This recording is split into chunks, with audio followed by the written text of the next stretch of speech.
10,000 metre গভীর পৃথিবীর গহ্বরে আসলে কি লুকিয়ে রয়েছে? এই প্রশ্নটির উত্তর খুঁজতেই সোভিয়েত ইউনিয়ন শুরু করেছিল ইতিহাসের এক অদ্ভুতপূর্ব বৈজ্ঞানিক অভিযান, যেটা ছিল কোলা উপদ্বীপে এক খনন প্রকল্প। শুরুতে সবকিছু স্বাভাবিক ছিল, দিনের পর দিন বছরের পর বছর ড্রিল মেশিন গেঁথে যাচ্ছিল পৃথিবীর অভ্যন্তরে। কিন্তু খনন যখন 12,000 মিটার গভীরে পৌঁছায়, তখনই ঘটলো অপ্রত্যাশিত এক ঘটনা। হঠাৎ করেই গহ্বর থেকে ভেসে এলো কেমন যেন করুণার্ত চিৎকার, যেন হাজার হাজার মানুষের যন্ত্রণায় ভরা কান্না, যা কোনোভাবেই প্রাকৃতিক মনে হচ্ছিল না।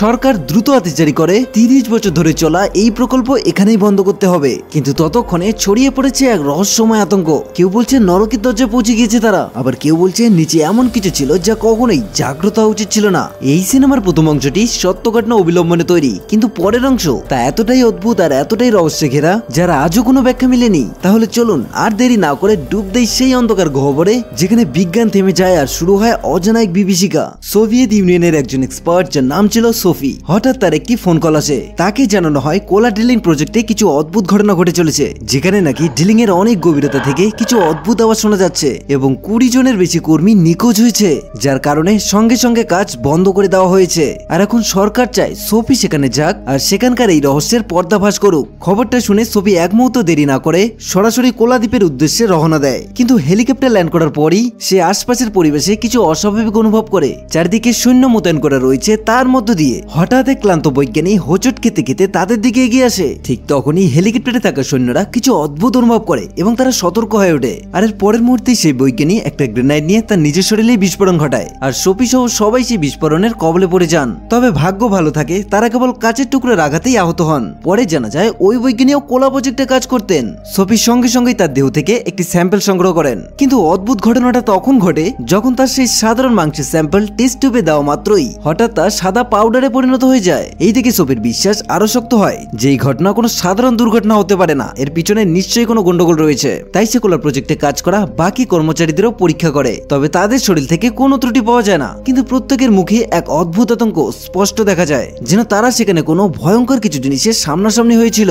এখন এই ভয় আর কৌতূহলের সাথেই সোফি এবং তদন্তকারী দলের অন্যান্য সদস্যরাও সাইট ম্যানেজারের নেতৃত্বে এক রহস্যের খোঁজে এই গভীর বোরহলে নামার সিদ্ধান্ত নেয়। ধীরে ধীরে সবাই বোরহলের গভীরে নামার জন্য নির্ধারিত লিফটের দিকে এগিয়ে যায়। এই লিফট চালু করতে একটি চাবি ও একটি পাসওয়ার্ড দুটোই দরকার। স্টেশন ম্যানেজার সবাইকে আগেই সতর্ক করেন, যদি পাসওয়ার্ড পরপর 3 বার ভুল দেওয়া হয় তাহলে এই লিফট নিজের থেকেই নিচে নেমে যাবে। আর এটা ছিল ডাউনওয়ার্ড 12,000 মিটার দীর্ঘ এক যাত্রা, যেখানে এই লিফটকে লিফট না বলে পাতালের দিকে ছুটে চলা এক মৃত্যুর গাড়ি বলা বেশি মানায়, কারণ এই লিফটের স্পিড অবিশ্বাস্য। তাই মাত্র কয়েক মিনিটেই তারা পৌঁছে যায় পৃথিবীর 2000 মিটার নিচে। কিন্তু এত নিচে নেমে হঠাৎই লিফট কেন জানি না প্রচন্ড ভাবে কাঁপতে শুরু করে। স্টেশন ম্যানেজার আতঙ্কে বলে ওঠেন কিছু একটা গন্ডগোল হয়েছে। তাই তিনি তাড়াতাড়ি দাঁড়িয়ে উঠে ভেন্টিলেশন ফ্যান খুলে দেন এবং তখনই সবাই দম বন্ধ অবস্থায় পৌঁছে যায়। আর ম্যানেজার আগে নিজের মুখে অক্সিজেন মাস্ক পরে নেন, যার কারণে তিনি তো বেঁচে যান, কিন্তু বাকি সবাই জ্ঞান হারিয়ে ফেলে। কিছু সময় এই অবস্থাতেই কেটে যায়। তবে সোফির যখন জ্ঞান ফিরে তখন সে দেখে লিফট এখন 5000 মিটার গভীরে একটি রেসিডেন্সিয়াল সেকশনে থেমে রয়েছে,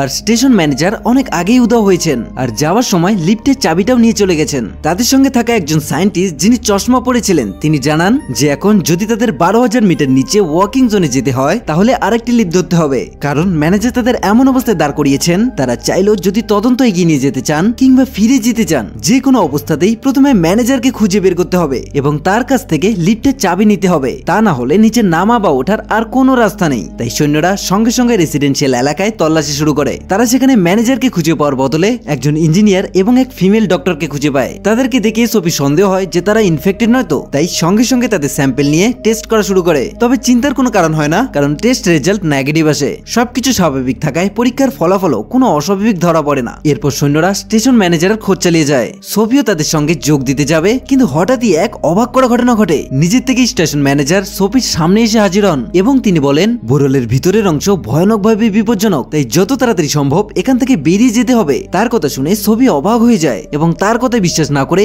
সে সঙ্গে সঙ্গে সৈন্যদেরকে ডেকে আনে। সৈন্যরা আসা মাত্রই ম্যানেজার তাড়াহুড়ো করে হঠাৎ লিফট অ্যাক্টিভেট করেন এবং একাশে 12,000 মিটার গভীরে ওয়াকিং জোনের দিকে চলে যান। এতে সবার সন্দেহ আরো স্পষ্ট হয়ে যায় যে ম্যানেজার নিশ্চয়ই কিছু লুকোচ্ছে।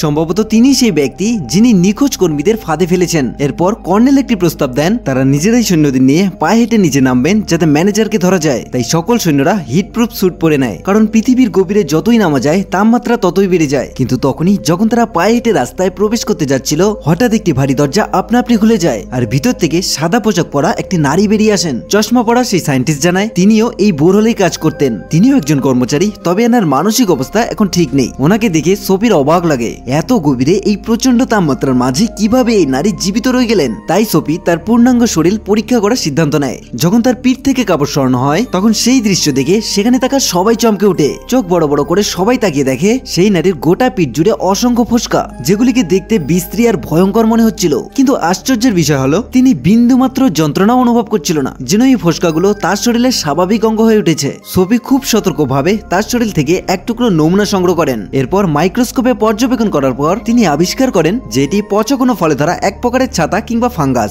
যা অত্যন্ত দ্রুত গতিতে ছড়িয়ে পড়ে। কিন্তু আসল আতঙ্ক তো তখন শুরু হয় যখন হঠাৎ সেই নারীর হাত নিজের থেকেই মোচড়াতে শুরু করে, যেন তার শরীরে কোনো ভূত প্রবেশ করেছে। এমনকি তার মাথা আইসোলেশন রুমের দরজায় বারবার গিয়ে আঘাত করতে থাকে এবং হঠাৎ এক ভয়ঙ্কর বিস্ফোরণের সাথে তার পুরো শরীর চূর্ণ বিচূর্ণ হয়ে যায়। বিস্ফোরণের আওয়াজ শুনতে পেয়ে সোফি আর এক ভিক্টর নামের অফিসারের সঙ্গে ছুটে যান সেই রুমের দিকে। দরজা খুলেই যে দেখেন তা তাদের অবাক করতে বাধ্য করেন। পুরো ঘর ভরে রয়েছে এক প্রকার ভয়ানক ছাতা দিয়ে, আর সেই নারী এবং সেখানে থাকা চিকিৎসক দুজনই তারা ছত্রাকে পরিণত হয়ে মারা যান। সোফি মৃতদেহগুলো স্যাম্পল সংগ্রহ করতে যাচ্ছিল, কিন্তু হঠাৎই সেই লাশগুলো থেকে প্রচন্ড পরিমাণে এক ধরনের গ্যাস বেরোতে শুরু করে, যা অল্প সময়ের মধ্যেই পুরো ঘর ভরে ফেলে। ডেঞ্জার মনে করে সোফি তৎক্ষণাৎ মাস্ক পরে ফেলে, কিন্তু ভিক্টর মাস্ক পরার সময়টুকু পায় না। এদিকে ইঞ্জিনিয়ার তৎক্ষণাৎ তাদেরকে দেখতে পেয়ে দরজাটি খুলে তাকে টিনে বাইরে বের করে নিয়ে আসে, কিন্তু ভিক্টরের অবস্থা খুবই খারাপ ছিল, সম্ভবত সে ইতিমধ্যে ইনফেক্টেড হয়ে পড়েছেন। তবে একদিকে ভালো হয় সোফির কাছে এখন একটি অত্যন্ত মূল্যবান স্যাম্পল ছিল। যখন সেই স্যাম্পল সে পরীক্ষা করে দেখে তখন এক ভয়াবহ সত্য তাদের সামনে উঠে আসে যে এই ভাইরাস ঠান্ডাকে ভয় পায় এবং এটি মানুষের শরীরে এক ধরনের জীব পরজীব হিসেবে বাস করতে পারে। কিন্তু যদি একে ঠান্ডা পরিবেশে রাখা হয় তবে এটি সঙ্গে সঙ্গে সাদা পাউডারে পরিণত হয় এবং তার সমস্ত সক্রিয়তা হারিয়ে ফেলে। বিশ্বাস করা হয় লক্ষ লক্ষ বছর আগে এই ভাইরাস গোটা পৃথিবীকে ধ্বংস করতে পারত, কিন্তু সৌভাগ্যক্রমে এই ছত্রাক চিরদিনের জন্য মাটির নিচে চাপা পড়ে যায়। এরপর ভিক্টর তখনই একটি কঠিন সিদ্ধান্ত নেয় যে সে আর কখনোই পৃথিবীর উপরে ফিরে যাবে না, কারণ যদি এই ছত্রাক উষ্ণ, আর্দ্র এবং জনবহুল সমাজে পৌঁছে যায় তাহলে এটি পুরো পরিবেশকে ধ্বংস করতে পারে। কিন্তু তখনই কর্নেল কিছু আলাদা চিন্তা করছিলেন। তার মতে এই ছত্রাক বিজ্ঞান জগতে এক বিশাল আবিষ্কার হতে পারে, এটিকে সঠিকভাবে ব্যবহার করা গেলে এটি একটি বায়োলজিক্যাল অস্ত্র হতে পারে। সোফি এই বিষয়ে কথা বাড়ায় না, তিনি এবং বাকি সৈন্যরা হিটপ্রুফ স্যুট পরে পায়ে হাঁটা পথে ম্যানেজারকে আবার খুঁজতে শুরু করেন। কিন্তু ঠিক তখনই গেট খুলতেই আরেকজন মানুষ বেরিয়ে আসে, এর সেই সৈনিক যাকে স্টেশন ম্যানেজারকে খুঁজতে পাঠানো হয়েছিল। এখন তার একটা হাত নেই, মুখে শুধুই আতঙ্ক, যেন ভয়ঙ্কর কিছু তার পিছনে তাড়া করেছিল। কর্নেল সঙ্গে সঙ্গে চিৎকার করে বলেন, গেট বন্ধ করো। আর তখনই গেটের বাইরে থেকে প্রচন্ড শব্দে ধাক্কাধাক্কির আওয়াজ আসতে শুরু করে। সবাই আতঙ্কিত অবস্থায় তাকিয়ে থাকে, এমনকি সবার মুখে মৃত্যু ছায়া স্পষ্ট। তাই সবাই ছুটে গিয়ে আবার সেই রেসিডেন্সিয়াল জোনে ফিরে যায়। তাদের এখন সামনে এগোবার রাস্তাও বন্ধ আর লিফটও অকেজো। যখন তাদের জীবন আর মৃত্যু উভয়ের মাঝে কোনো অপশন থাকে না, ঠিক তখনই লিফট ইঞ্জিনিয়ার সামনে এসে বলে, আমরা চাবি ছাড়াও লিফট চালাতে পারি, কিন্তু এতে বড় একটা রিস্ক আছে। লিফট পুরোপুরি ফ্রি ফল করবে, এর মানে লিফট নিচে পড়তেই থাকবে, আর একদম শেষ মুহূর্তে যদি সঠিক সময়ে ব্রেক মার্ক টানা যায় তাহলে তো বাঁচা যাবে, আর তা না হলে সরাসরি লিফট 12,000 মিটার গভীরে গিয়ে থামবে, যেখানে গিয়ে স্টেশন ম্যানেজারকে খুঁজে পাওয়া যাবে এবং তার কাছ থেকে লিফটের চাবিটাও নেওয়া যাবে এবং চাবি নিয়ে সবাই আবার পৃথিবীর উপরে ফিরে আসতে পারবে। যেহেতু আর কোনো উপায় ছিল না, সবাই ভারী মন নিয়ে সেই লিফটে উঠে পড়ে। বাকি কিছু সৈনিক এবং ভিক্টর সেখানেই থেকে যান, যাতে সেই ভয়ঙ্কর জিপটিকে সেখানেই আটকানো যায়। এখন নিচে যাচ্ছিল সোফি, ইঞ্জিনিয়ার, কর্নেল সহ সেই চশমা পড়া বৈজ্ঞানিক। আগে থেকেই পরিকল্পনা অনুযায়ী লিফট হালকা ঝাঁকুনি দিয়ে নিরাপত্তার সাথে পৌঁছে যায় একেবারে নিচের স্তর 12,000 মিটার গভীরে। যখন লিফটের দরজা খুলে তখন সকলেই একসাথে থমকে দাঁড়িয়ে পড়ে, কারণ সামনের দৃশ্যটা ছিল অবিশ্বাস্য। তারা দেখে চারিদিকে বরফের মতো সাদা পাউডারের স্তর পুরো ঘরে ছড়িয়ে রয়েছে, যা মনে হচ্ছিল ঠান্ডার কারণে মরে যাওয়া ছত্রাকের অবশিষ্টাংশ। আর তার ঠিক পাশে পড়ে আছে সেই 20 জন কর্মচারী যারা আগে এখান থেকে নিখোঁজ হয়েছিল, কিন্তু তারা এখন এমন ভাবে ছত্রাকের সঙ্গে মিশে গেছে যেন ছত্রাকই তাদের শরীরের একটি অঙ্গ হয়ে উঠেছে। একটি টেবিলের উপরে রাখা ছিল স্টেশন ম্যানেজারে রেখে যাওয়া একটি রেকর্ডিং ডিভাইস। সেটি চালু করার পর অবশেষে তারা বুঝতে পারে এই কক্ষের প্রকৃত সত্য। রেকর্ডিং এ ম্যানেজার জানায় এই প্রাচীন ছত্রাককে ধ্বংস করার জন্যই তিনি এই ওয়াকিং জোনের তাপমাত্রা শূন্যের নিচে নামিয়ে দিয়েছিলেন, যাতে এই ছত্রাক ধ্বংস করা যায়। কিন্তু এই ছত্রাক নিজের থেকেই একটা উপায় বের করে, তারা নিজেদের মানব দেহের পেশিতে মিশিয়ে নিতে শিখে। এভাবে তারা এক ধরনের বিশাল মাংসের গোলকে রূপান্তরিত হয়, যা নিজেদের মধ্যে তাপ ধরে রাখতে পারে। রেকর্ডিং এর শেষে স্টেশন ম্যানেজারের কণ্ঠস্বর কাঁপতে থাকে। তিনি বলেন, এখন মানব জাতি শেষ অনিবার্য।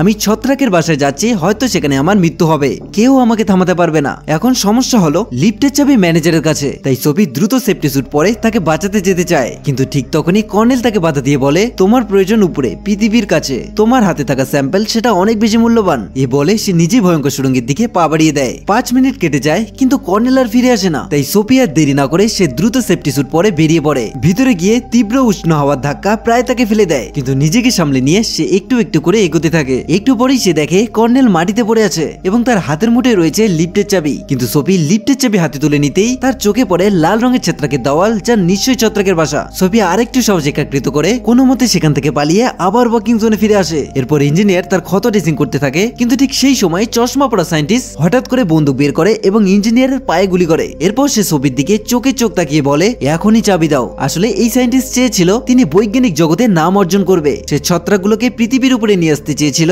যাতে সেগুলোকে বৈজ্ঞানিক এক বিশেষ আবিষ্কার বলে সারা বিশ্বে নাম কামাতে পারে। সোফি বহুবার থেকে বোঝানোর চেষ্টা করে যে এরকম করলে মানব সভ্যতার বিনাশ ঘটবে, কিন্তু চশমা পড়া ব্যক্তি আর কিছু শুনতে চাইছিল না। সে বন্দুকের নলের ডগায় তাদেরকে আবার লাইভিং জোনের দিকে এগিয়ে নিয়ে যেতে বাধ্য করে। সে জানতো সেখানে একটা ভয়ঙ্কর প্রাণী আছে, সেজন্য সে সোফিকে আগে এগিয়ে যাওয়ার নির্দেশ দেয়। তবে কথায় আছে যেমন কাজে তেমন ফল, কারণ সেই জন্তুটি পিছন দিক থেকে এসে চশমা পড়া ব্যক্তিকে এক ঝটকায় মেরে ফেলে। সোফি তৎক্ষণাৎ জন্তুটিকে বিভ্রান্ত করে দিয়ে আঘাতপ্রাপ্ত ইঞ্জিনিয়ারকে উদ্ধার করতে চেষ্টা করে। এবার দ্রুত পালাতে পালাতে সে একটা ঠান্ডা কক্ষে ঢুকে যায়, যা একমাত্র নিরাপদ আশ্রয় হতে পারে। সোফি সেই কক্ষে পৌঁছানোর পর বরফের মতো ঠান্ডা জল নিজের উপর ছড়িয়ে দেয়, যার ফলে তার শরীর সম্পূর্ণ হিম হয়ে যায়। এরপর ধীরে ধীরে সেই মনস্টারের কাছে এগিয়ে যায় এবং চশমা পড়া ব্যক্তির পকেট থেকে লিফটের চাবিটা নেয়। এরপর সোফি আর দেরি না করে সে আঘাতপ্রাপ্ত ইঞ্জিনিয়ারকে সঠিকভাবে ধরে ধরে লিফটের দিকে দৌড় দেয়। এই সময় তার শরীর আবার গরম হতে শুরু করে, এতে ছত্রাকগুলো অবহিত হয়ে যায় এবং এক প্রকৃত ভয়ঙ্কর দৃশ্য সামনে আসে। তবে সে জীবন মৃত্যু ঝুঁকি নিয়ে যে করেই হোক তারা লিফটে ঝাঁপ দেয় এবং সঠিক সময়ে লিফটের দরজা বন্ধ করে দেয়। বন্ধুরা, এই গল্পের শেষ এখানেই হয় না,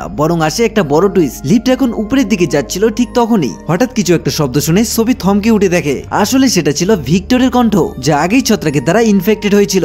এখন তার পুরো শরীর ছত্রাকে পরিণত হয়েছে আর তার শরীর থেকে এক ধরনের গন্ধ ছড়াতে থাকে, যা একদমই বিশ্রী আর ভয়ঙ্কর। সোফি এখন একেবারে নিশ্চিত ছিল না যে সে নিজেও আক্রমণ হয়েছে কিনা, তাই সে সিদ্ধান্ত নেয় কোনোভাবেই লিফটটাকে পৃথিবীর উপরের স্তরে পৌঁছে দেওয়া যাবে না। তাই সে ইচ্ছে করে লিফটের পাসওয়ার্ড ভুল লিখে দেয়, যার ফলে লিফটের সেলফ ডিস্ট্রাকশন প্রক্রিয়া চালু হয়ে যায়। তবে ইঞ্জিনিয়ার নিজের আত্মবলি দেওয়ার জন্য প্রস্তুত ছিল না, সে চেয়েছিল জীবিত থাকতে। তার কারণে তাদের নিজেদের মধ্যে এখন তীব্র সংঘাত শুরু হয়ে যায়। সোফির জীবন বিপদের মুখে পড়ে যাচ্ছিল, ঠিক তখনই ভিক্টর ক্রিয়াশীল হয়ে ওঠে এবং সে ইঞ্জিনিয়ারের গলায় আঘাত করে। এটা কেউই আশা করেনি যে ইনফেক্টেড অফিসারের মধ্যে এখনো কিছু মানবতা বাকি ছিল। জীবনের শেষ মুহূর্তে সে আবারও সোফির জীবন বাঁচাতে এগিয়ে আসেন, কিন্তু এখন তার শরীর পুরোপুরি ফেটে যায়। হাজারো ছত্রাকের বীজ এখন তার ত্বক থেকে বেরিয়ে আসতে শুরু করে। সোফির শরীরে কম পোশাক ছিল বলে এবার সে ছত্রাকের সংক্রমণ থেকে বাঁচতে পারে না। এখন সে একেবারে নিশ্চিত যে লিফট এখন যে কোনো মূল্যে পৃথিবী পর্যন্ত পৌঁছে দেওয়া যাবে না, কারণ সে যদি উপরে যায় তাহলে সেই ভয়ানক ভাইরাসও উপরে যাবে আর হাজারো মানুষ তার কারণে মারা যাবে। তাই সে আবারও লিফটের অটো ডিস্ট্রাকশন প্রোগ্রাম চালু করার চেষ্টা করে, কিন্তু দুর্বলতার কারণে শেষ পাসওয়ার্ড দেওয়ার আগেই সে জ্ঞান হারিয়ে মাটিতে পড়ে যায়। যখন লিফট উপরে পৌঁছায় তখন দুজন মেডিকেল স্টাফ ভিতরে প্রবেশ করে, কিন্তু সোফি এখনো বড় বড় করে কিছু বলতে চেষ্টা করছিল। পাসওয়ার্ড তাদের সাহায্যে অবশেষে শেষ কোডটা দিতে সক্ষম হয়। লিফট এখন সজোরে নিচে পড়ে যায় এবং ইনফেক্টেড অফিসার এবং ইঞ্জিনিয়ারের লাশ চিরকালের জন্য ধ্বংস হয়ে যায়। কিন্তু এখন শুধুমাত্র একজনই ইনফেক্টেড থাকার সন্দেহ ছিল, আর তা ছিল সোফি নিজেই। যখন সে জ্ঞান ফিরে পায় তখন প্রথমে সে একটি গ্রেনেড তুলে নেয়। তার উদ্দেশ্য ছিল সে এখন নিজেকেই উড়িয়ে দিয়ে এই সংক্রমণের চূড়ান্ত সীমা এখানেই শেষ করে দেওয়া, এবং সে এমনটাই করে। সিনেমার শেষ ছবিতে আমাদের দেখানো হয় একটি গ্রেনেডের সেফটি পিন খোলার আওয়াজ, যা পুরোপুরি মিলছিল প্রথম আত্মঘাতী ঘটনার সাথে। এবার আন্দাজ করা যেতে পারে যে সিনেমার শুরুতে নিজেকে উড়িয়ে দেওয়ার যে ব্যক্তি আসলে তিনিও একজন বৈজ্ঞানিক ছিল, যে আগের থেকে ইনফেক্টেড ছিল বলে সে নিজেকে শেষ করে দেয়, যেমনটা সোফি এখন করলেন। পুরো দুনিয়াকে এই ভাইরাস থেকে বাঁচানোর জন্য এই সিনেমার অনেক চরিত্র তাদের জীবন ত্যাগ করে, এমনকি সেই স্টেশন ম্যানেজারও, যাকে প্রথম থেকে ভিলেন মনে হয়েছিল, কিন্তু পুরো গল্পে সে হিরোর মতো কাজ করেছিলেন। তবে কি এই মানুষগুলো পরস্পরের সঙ্গে কথা বলে কোনো সমাধান খুঁজে পারতেন না? অনেক সমস্যাই তো সমাধান সম্ভব ছিল শুধুমাত্র যোগাযোগের মাধ্যমে, কিন্তু এখানে কেউ কিছু বলে না, আর যে বলে সে সবটা বলে না। কে জানে এটা কি চরিত্রনাট্যের দুর্বলতা নাকি এই মানুষগুলোর অদ্ভুত বুনো মানসিকতার বহিঃপ্রকাশ। যাই হোক, আজকের গল্প এখানেই শেষ। বন্ধুরা, গল্পটি ভালো লাগলে ভিডিওটিকে লাইক আর শেয়ার দিবেন, সাথে কিছু বলার থাকলে অবশ্যই কমেন্টের মাধ্যমে জানাবেন। এবার দেখা হচ্ছে পরবর্তী ভিডিওতে।